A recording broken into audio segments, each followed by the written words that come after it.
Hello my friends, it is a pleasure to see you as always. So we have a little bit of a talking video today. So if you wanted to grab a piece of paper to take some notes, you can, or you don't have to, you can just sit back and listen. But this morning while I was eating breakfast, I was kind of like multitasking, I guess. I was having breakfast and I was watching a YouTube video and also writing down a couple of notes and just things that stuck out to me that I wanted to remember for myself. And then afterwards I was like, you know what? Like, why don't I talk to you guys about this? Because I want to give a little bit of my input and some advice that I have that has to do kind of with the concepts that we're going to talk about today. So we're going to be talking about dopamine. And I'm sure some of you guys know what dopamine is. We've all heard about it before. All over the internet, we're hearing about dopamine detoxes and all this, that, and the other. And that's kind of what the video I was watching this morning was kind of talking about, was how dopamine detoxes don't necessarily work and why. We as humans, we love to feel good, you know, especially with this chaotic life that we have around us.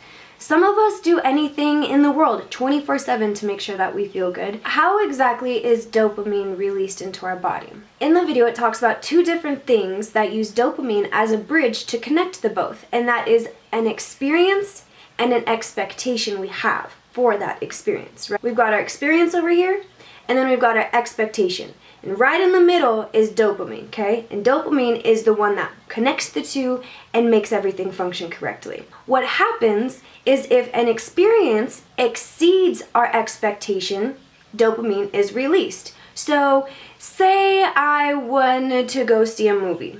Say I go into this movie and my expectations weren't too high, but I thought it was going to be kind of good. It turns out to be the best movie I have ever seen in my life. Well, I'm gonna release a whole bunch of dopamine because my experience exceeded what my expectations were. Now, we also have the reversal. If an experience does not meet our expectation, our amount of dopamine that's released is slim to sometimes none, and it's very low. So our body and our brain learns to regulate and see the difference between the two. Now, if an experience exceeds your expectations, it teaches your brain to learn from this experience and helps us upgrade that expectation for the next thing we're going to experience. Something that I don't think a lot of us are really taking into consideration is how much of an impact our environment, our habits, our everyday to-day life, how much of an impact that has on our brain's ability to produce dopamine. As I mentioned, our brain produces dopamine when we experience something that beats our expectations. Now, what happens is when we're placed into a society where almost every single day something is being thrown in our face to kind of, like we said, keep upgrading our expectations, keep us wanting more, keep rewiring our brains to need almost a bigger and better experience for us to release the same amount of dopamine and for us to feel as happy. Before I went to the movie and saw the movie that completely changed my life, I kind of had an expectation for movies and the way I felt, and I knew what kind of movie would really kind of make me have an epiphany, really make me feel just amazing. After I experienced that movie, now my brain is wired to need something even better than that. When before I thought I was already dealing with what I thought was the best. But then my brain experienced something better, and it taught my brain, all right, so now in order for me to release that amount of dopamine or the same amount of dopamine, I'm gonna need you to kind of see something a little bit better, a little bit bigger. Like we need to up ourselves more. It needs to be better. So this is where I kind of sat down and was like, dang, talk about like this being a trap. Remember, we've kind of been talking about like soul traps and all that weird stuff. There are so many different doors we are just not even that we have to walk to. All these doors just are opening us with wide open arms and saying, hey, come here, and I promise I will help your dopamine reach levels you've never experienced. I will give you the ride of your life. Just come on, come and follow me. So we have all of these marketing schemes happening in front of us where we really don't know where to look, but when we do look, when we find ourselves fixated on something, it's feeding us and rewiring us. So I wrote down a list of all of the examples I could think of that can become basically that can become a roller coaster for your dopamine level.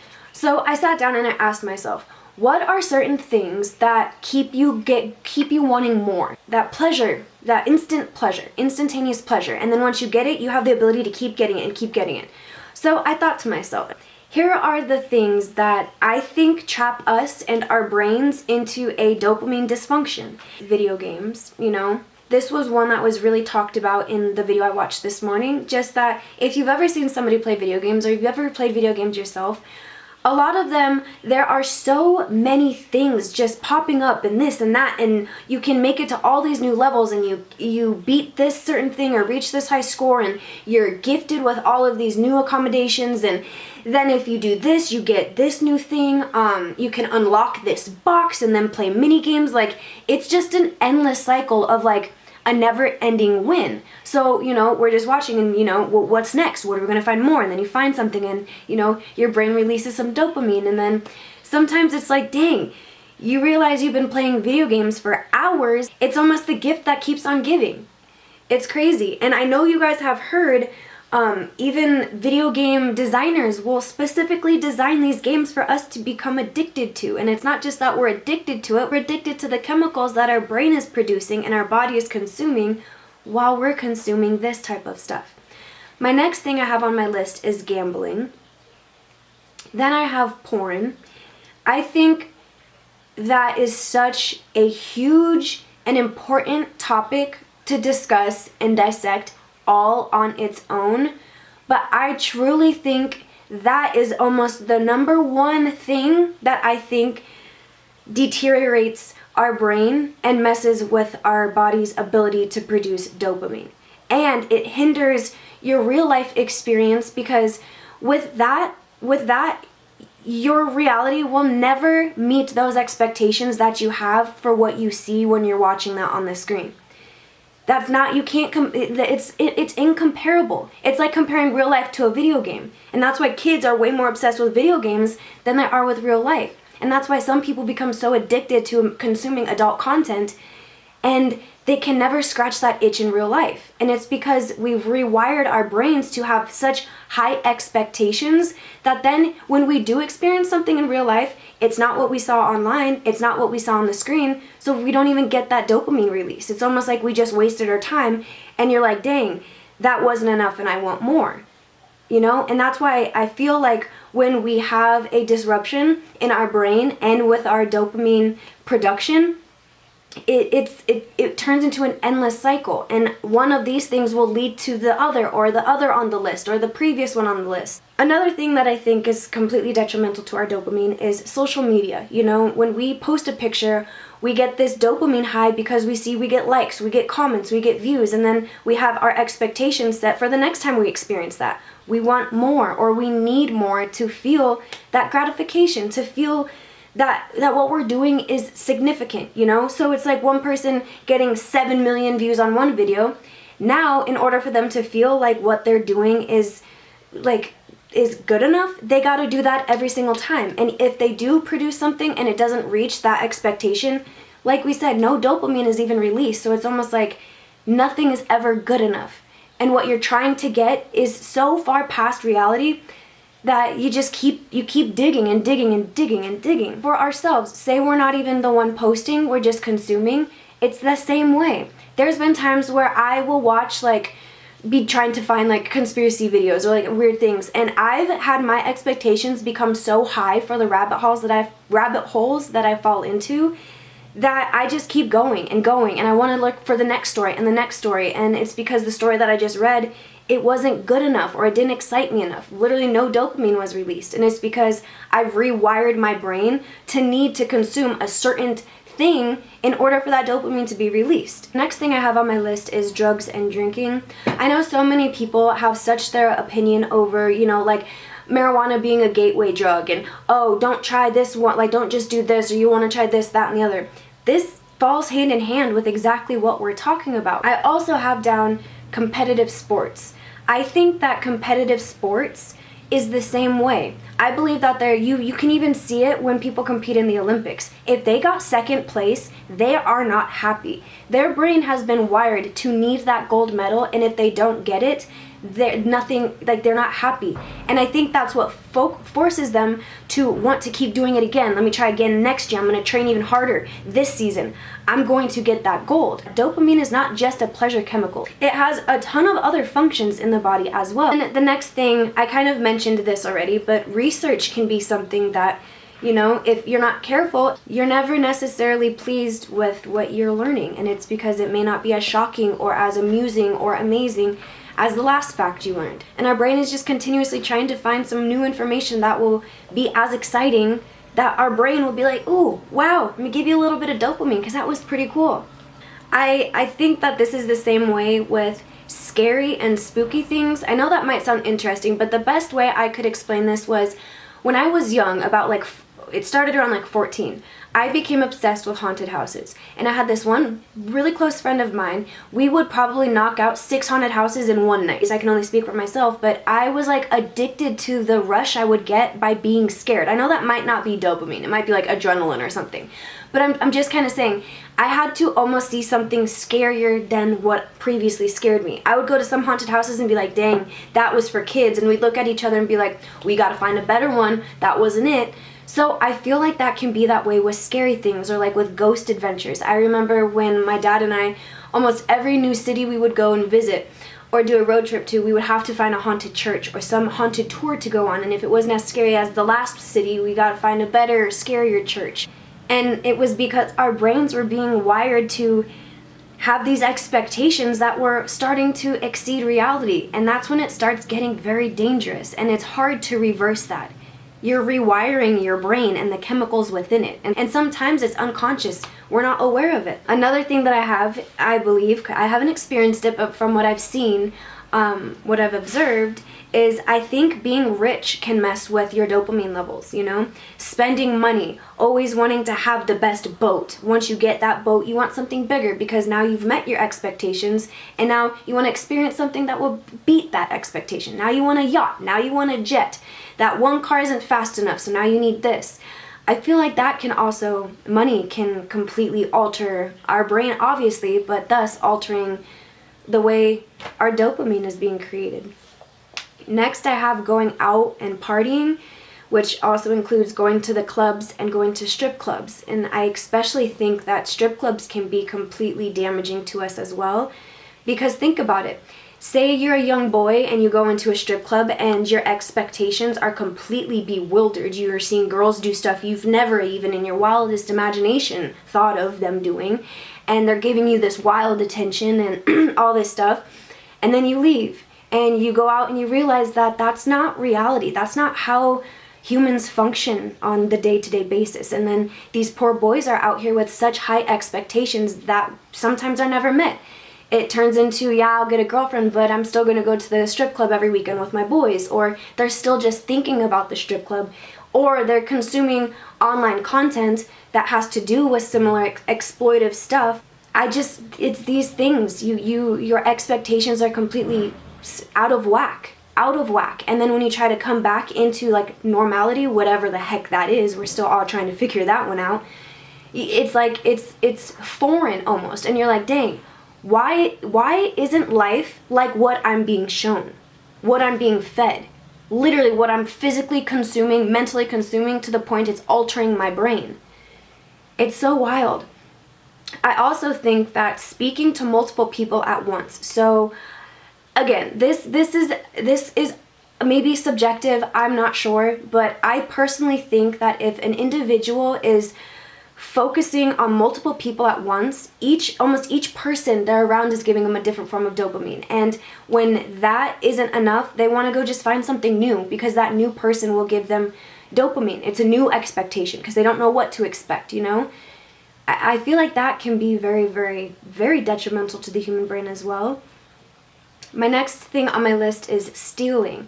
I have seen interviews with young people, even young girls, who explain that they get the craziest, and this is kind of like the scary stuff. Maybe this is adrenaline and not dopamine, but I still think that they can go hand in hand, at least in the context of what we're talking about.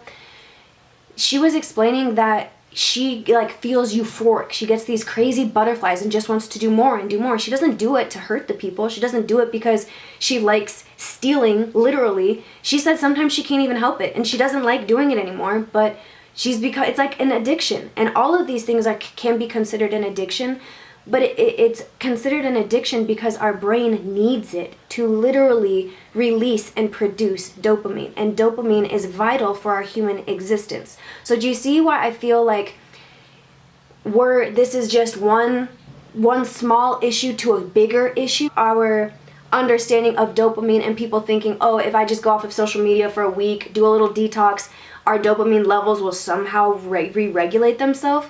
Like, it doesn't work like that. So that's why it's so much deeper than that. And I respected the information that was placed into the video I watched this morning, because they were right. We're focusing on the wrong thing. And when we focus on the wrong thing, we're ignoring an amusement park of stuff that needs to be dealt with. Speeding. You know, I thought, well, I'll tell you what it was. I had my expectations beat. There's nothing that can ever beat how fast I ever went, because one Father's Day, my dad, we went to an actual racetrack, and we got to sit passenger seat with a race car driver. In like we were wearing helmets. Like, we were going so freaking fast that you couldn't even lift your body off the seat. Like, I looked over at the guy driving and I was stuck looking that way, almost like had to pull myself. But like, the G-force was so freaking fast. I've never experienced going that fast, and I don't think I ever will again, unless I like skydive or something. But I still don't know if the human body's free fall will go as fast as that race car. Now I can't ever reach that, and I can't ever scratch that itch of I want to go fast, because I felt what fast, like, you get what I mean? So my brain has been rewired to know that, and that's now my expectation. If I'm gonna go fast, it's kind of like, you better go race car fast. And that's not good, right? We need to be cool. We're bipeds. So next, I just have a couple more things on my list. I have music/concerts. I think that can also be something huge. I remember I was addicted to going to concerts for a while. And I think what made me help rewire myself was I haven't been to one in years. I'm supposed to go to one again soon though, which is kind of interesting that we're bringing this up. But yeah, you guys, it got to the point where I felt so good, and I was having so much fun going to concerts, dancing like nobody's watching, knowing I will probably never see those people again in my life, so I can have fun and just like literally like have fun. I wanted to go again, like the very next day. Let's go. Friday, Saturday. Oh, there's a random one Wednesday. Let's go. Oh, there's 2 in one night. All right, let's go. You know, and my brain was just rewiring itself. I feel like music and concerts and just the whole experience can also have a huge impact on how our brain functions. Next is working out. I more so think that this has to do with the physical aspect to it, what we see when we look in the mirror. That's what I think happens. So when we start working out, we see a little bit of progress, and then our brain might be like, wow, I feel good, I look good, I've made progress. But then you kind of start flatlining again, and you're like, dang it, I guess I need to start working out more. I need to add more weight. I want to see more of an improvement. I want my muscles to be bigger. I want my waist to be smaller. Things like that, right? I think that's something a lot of us need to also think about. And this next one, I've seen it skyrocket within these past few years. But plastic surgery, I feel like that can also be such a very, very important topic to have its own like discussion about. But I have seen it happen so many times where people will get even a cosmetic procedure, and that instant gratification of seeing an instant difference and the pleasure that comes with that, it makes you want to try something else. Maybe I want to see what my lips will look like if I change it. I want a smaller chin. I want it done now. And each time you do it, you feel good. You feel better. You know, now I want some boobs. Now I want my butt to be a little bit bigger. You know, oh, now I want to go get laser hair removal. Like, I feel like that can be, it may be a sensitive topic, and again, it can be subjective depending on the person, but I feel like plastic surgery is another just kind of baby rabbit hole that we can fall into, that soon our expectations are so high that you've seen some of the things I'm talking about, right? Where people go to the extreme, and I think it's because they're looking to feel that release of dopamine that they first felt when they got plastic surgery, and their brain's been wired to, it's way up here now, and reality's down here, so it's hard to meet that. And then, as I mentioned, once you start trying to burst through the bubble of going into fantasy land, I don't know. I think that's really where we're completely parting with reality and entering into just a mud puddle. My last one on the list, and this is also something that I wasn't sure, so I kind of kept it at the end, but I think tattoos, I don't have one, so this is kind of just coming from me observing and seeing what's happening around me and others. But yeah, I think that when people get a new tattoo, they're like, oh my god, this feels so cool. I want to do another one and more, and we just have this expectation for an experience, and maybe the next tattoo looks cooler than the last one, or then maybe you get one and it doesn't look as cool as the last one, so you're like, oh, it didn't turn out that well, maybe I'll get a dragon on fire on the back of my calf, like, you know, something like that.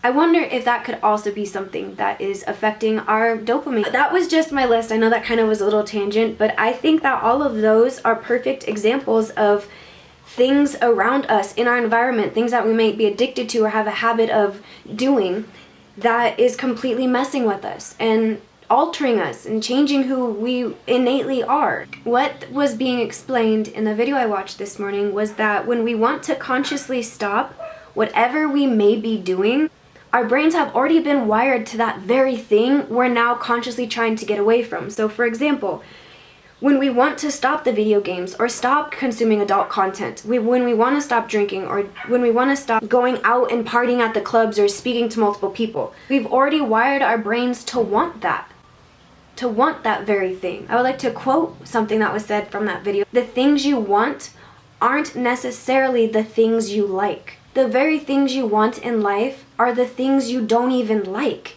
And that's where it was kind of eye-opening to me. So that's why I think this is so important to understand, is it's not dopamine that's the problem, it's our system of reward. And in my opinion, all of our expectations are completely messed up, and it's leading us to see our real reality as completely troublesome, as something that we want to escape from.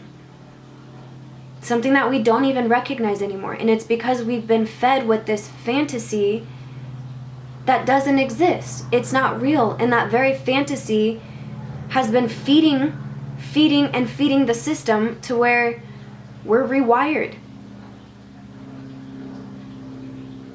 And as he mentioned in the video, the very things we want are the things we don't even like. And talk about a push and pull, where you just want to get away, but it's like Velcro, and you're like, you know what, I might as well just stay and consume it and hope I'll get my dopamine back. But it will be impossible. I wrote down that we ultimately will be faced with a reality that we want to escape from, and we actually find ourselves escaping from it at times. Whether that be through the very things that, you know, we talked about. Escaping through drinking, through partying, through video games, through social media, through adult content. We're escaping from reality and going nowhere. And I already mentioned this, but real life, you guys, will never compete with a video game. It will never compete with porn, and it will never compete with money. It will never compete with any virtual reality out there, any metaverse, anything. Real life will never compete with that. And we cannot lose our love and passion and care for the real life. Yeah, there's some messed up stuff happening. Yes, there's some messed up people. Yes, society in itself seems very, very messed up. I don't know why. I don't know how it got here, but we're here. We are in a reality where adult content is being pushed down our throat everywhere we turn. Every time you even turn on your phone. People are always being influenced to gamble, whether that be through sports betting, through casinos. Drugs are becoming a normal. There's more dispensaries out there than there probably are bookstores. Like, I don't know what happened. But if we're not aware of it, we're going to be rewired and reprogrammed into the beings they want us to be. And we will be so easily controlled and manipulated if they know the very system that's feeding us. If they know gambling, drugs, drinking, clubs, partying, strip clubs, if they know working out, plastic surgery, if they know all of this stuff alters our dopamine production, thus altering how we perform even as a human being, we're literally right under their fingertips. Easily controlled, especially when they're the ones controlling the whole lump sum of stuff that's got us addicted in the first place. And this can't change overnight. It can't, some of this stuff can't even change within a week, especially not over a 24-hour period. So for us to think that if we just deleted social media for a little bit, if we just turned our phone off every Friday night, you know, that's going to do something. It will take a massive change of environment and lifestyle, a dedicated change, a focused change, an alert change, awareness. So real quickly before I go into ways that I make sure I don't fall into a trap of having my brain rewire itself and my dopamine levels become completely skewed, I wanted to first share just some of the other roles that dopamine has that isn't just known for being the pleasure chemical, okay? And this is why it's so important to understand that when people do try to do a dopamine detox, they try to cut off all of the stuff that produces their dopamine in the first place. So they'll take away social media, right? Or they won't be going out, or they won't do this, that, and the other. They won't watch porn anymore. They just simply won't. That's not the right way to go about it, because dopamine is essential for our body. We need to produce that. Thinking that if we just rid of all of the stuff that's helping us produce dopamine, that's kind of like, no. Dopamine plays a role in many body functions. As a neurotransmitter, dopamine is involved in movement, memory, pleasurable reward and motivation, behavior and cognition, attention, sleep and arousal, mood, learning, and especially what I thought was so interesting is lactation. So a mother's ability to produce milk. Weird. And yes, it's a hormone that is released into our bloodstream. Dopamine also causes blood vessels to relax. It increases sodium, which is salt, and urine removal from your body. It reduces insulin production to your pancreas. It slows down our GI, our gut movement, and it protects our GI lining, our gastrointestinal lining. Dopamine does a whole bunch of things. And another thing that I took a screenshot of, it says, how might I feel if I have the right amount of dopamine? So you're just perfect where you're supposed to be. Your brain hasn't been rewired, you haven't rewired nothing, it's right where it's supposed to be. You should feel happy, motivated, alert, and focused. How might I feel if my dopamine levels are low? You will feel tired, unmotivated, unhappy, and you might also have memory loss, mood swings, sleep problems, concentration problems, and a low sex drive. How might I feel if I have a high dopamine level? You might feel euphoric, energized, and have a high sex drive. You will have trouble sleeping, you will have poor impulse control, and you will be more aggressive. So all of these are obviously red flags, okay? So what we don't want is an overproduction of dopamine. What we don't want is for our brain to rewire itself to have expectations for experiences that will never happen. Then our dopamine levels will be way too low. And then there's the flip side where it's way too high for somebody who is consistently consuming all of these stuff that we put on our list. Of course you're going to be euphoric and energized and might have a high sex drive. It's because of the stuff that you're consuming. Your brain is releasing all of this dopamine. That's why I feel like this can get so dangerous, because if these things continue, it's like you're milking the system.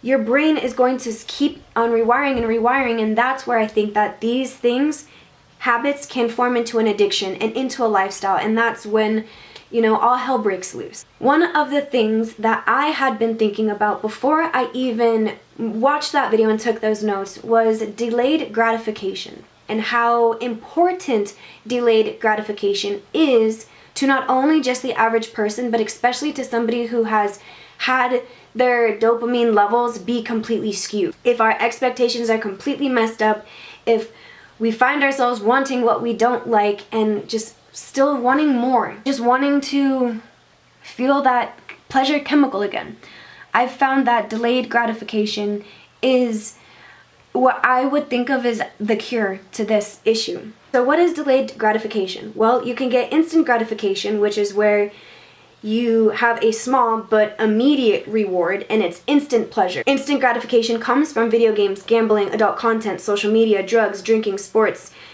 having money to spend, going out to a club. You get an instant pleasure.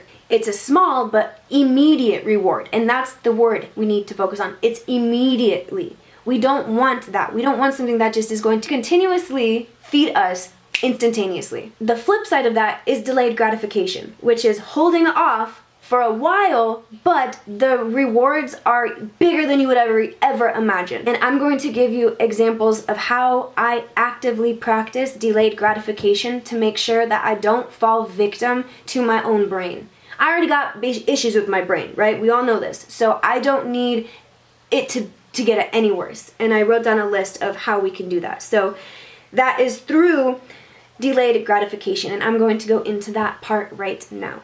I wanted to thank the YouTube channel that goes by the name of Fads. That's who created the video that I watched this morning and kind of kickstarted all of this stuff. And so the YouTube video, and I'm going to link it below, but the YouTube video is called The Dopamine Detox Needs to Stop, and it's by the YouTube creator named Fads.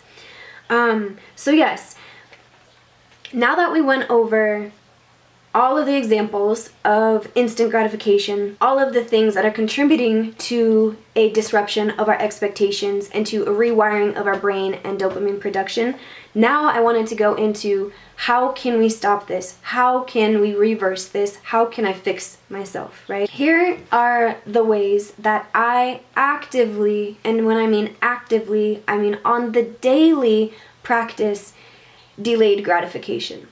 It is so easy to become susceptible to instant gratification. It's all around us. It's everywhere. Every single corner is something that is going to give you instant pleasure, instant gratification.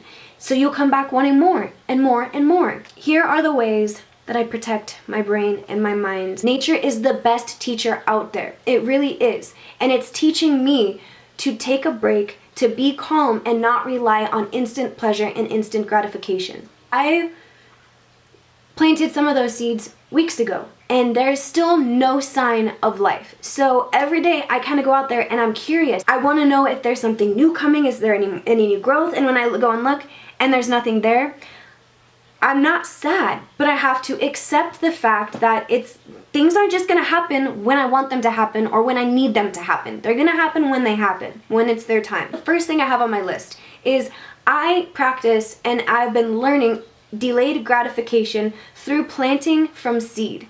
It could be so easy and so much hassle-free, and I would be able to eat my herbs right off the bat if I just went to the store and bought them and I got them.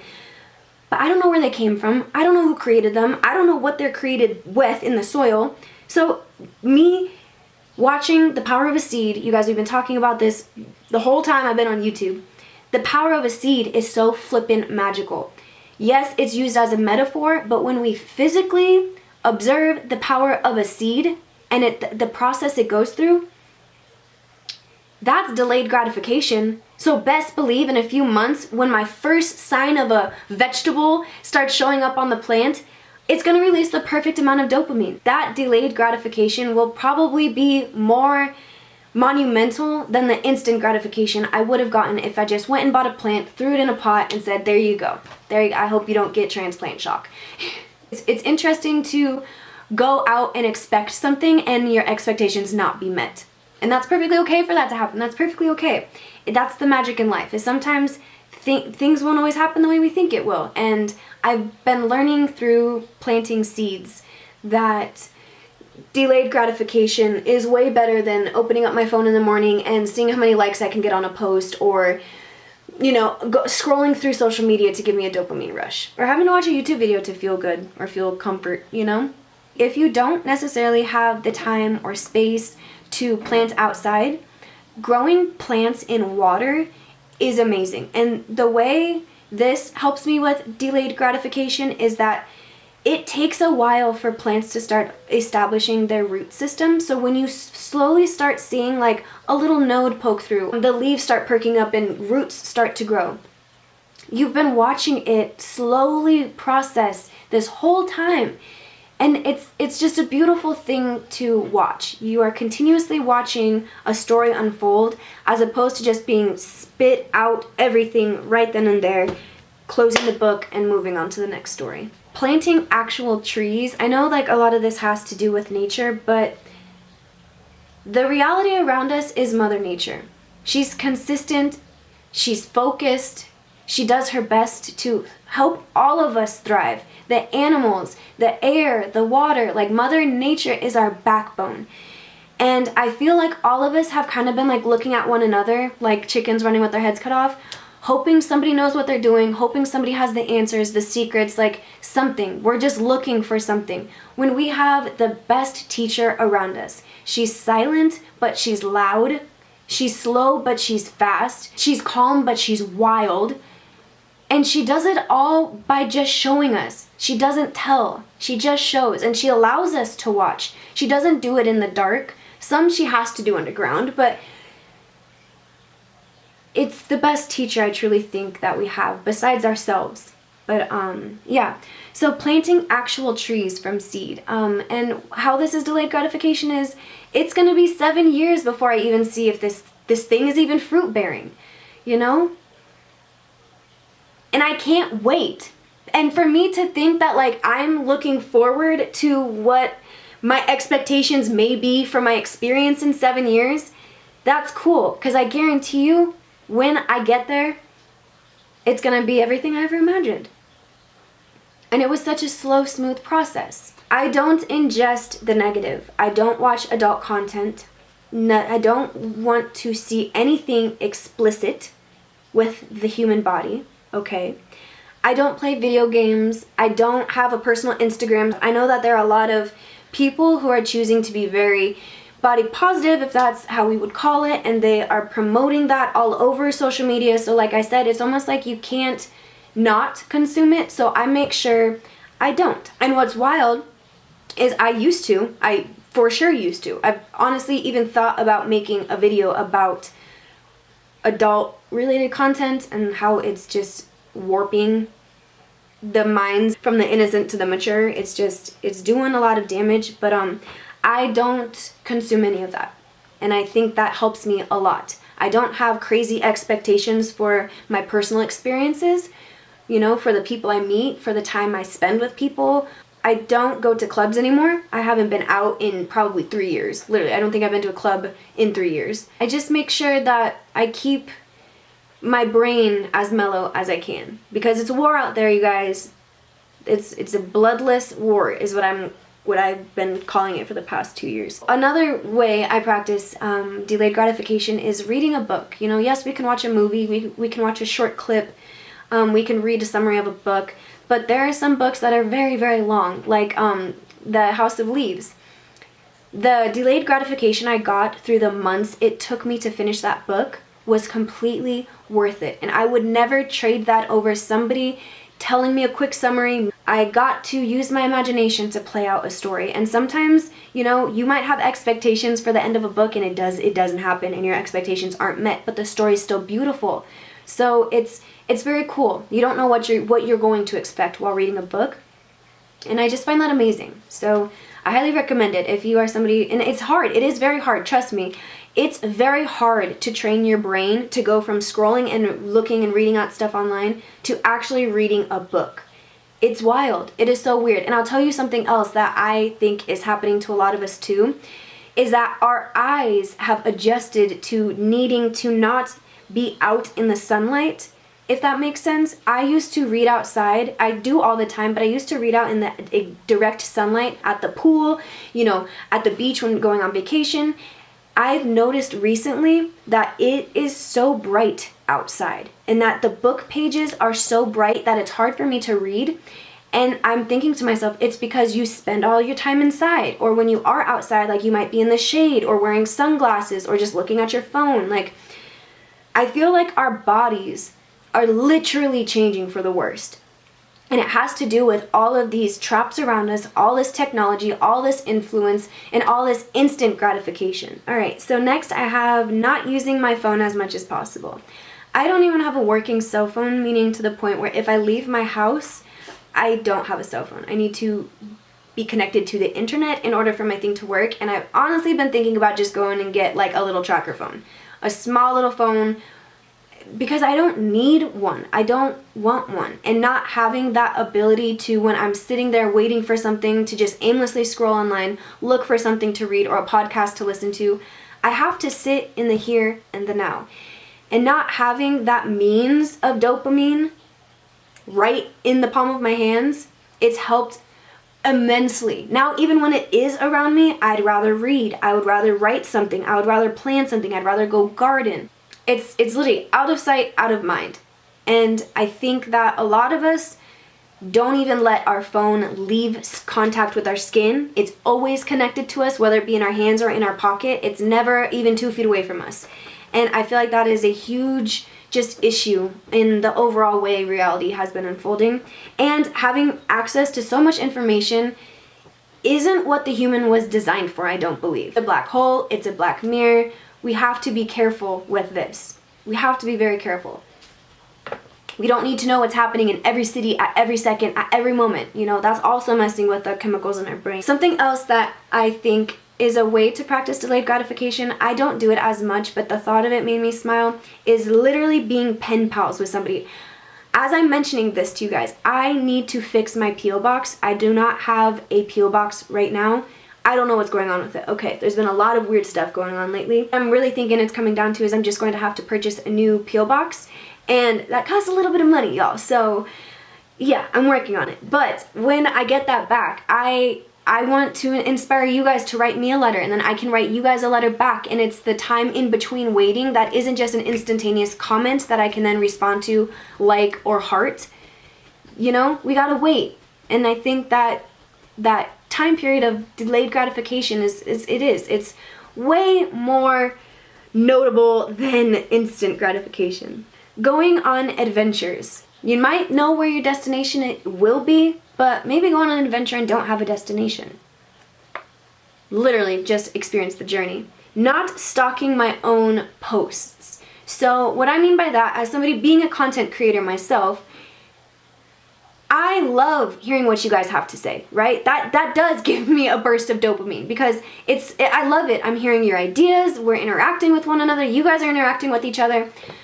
But that can become something that I become fixated on. And being on YouTube for years now, I've noticed that I'm very, very eager to see how a video is doing. And sometimes I have certain expectations for how a video is going to be.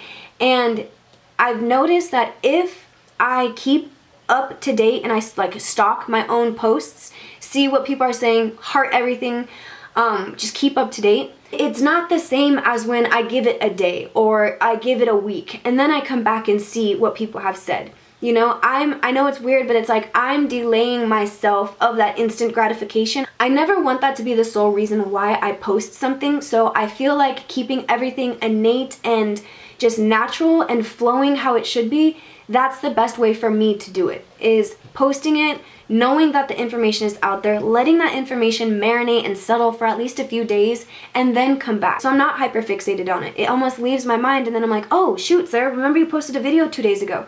You should go see how that's doing. I feel like some of us post specifically to get the feedback, and that's not always good. That's not good. And I see that happening a lot with certain female influencers, both on Instagram, on Twitter, on all of these platforms. That's the first thing they do when they wake up, is they gotta post, they gotta be alert, they gotta do this, they gotta do that. And remember, guys, that we're rewiring our brains and the chemicals within it when we function this way.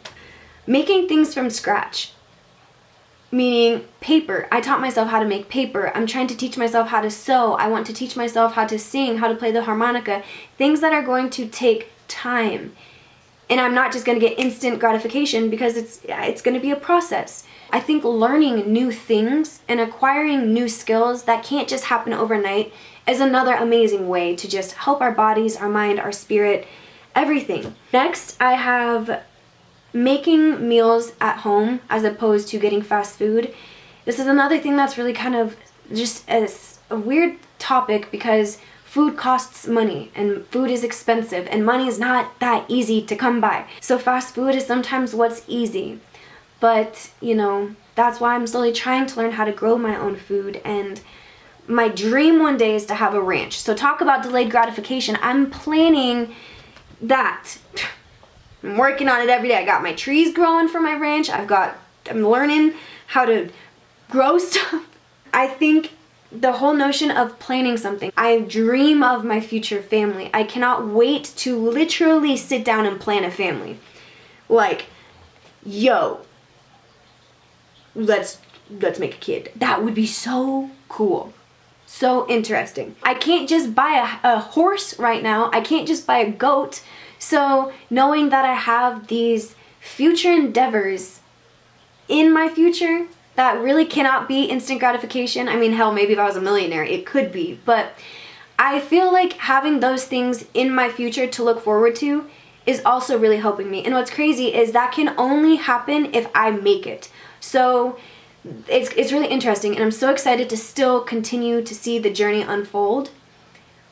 Yes, so last but not least, I make sure that I am consciously monitoring my expectations and my reactions to my experiences. I am tuned in to the stuff that I want my brain to consume nowadays, and I've never been like that before. I was always kind of just lollygagging through technology, right? Through the internet. It was aimless, mindless. I would scroll and like look at certain things and not care, or like I'm just ignorant to what it was doing to me, what it was doing to my environment, like my relationships. I'm just very, very careful with what I consume. It took me educating myself on certain topics for me to become aware of how dopamine really works and why delayed gratification is so important.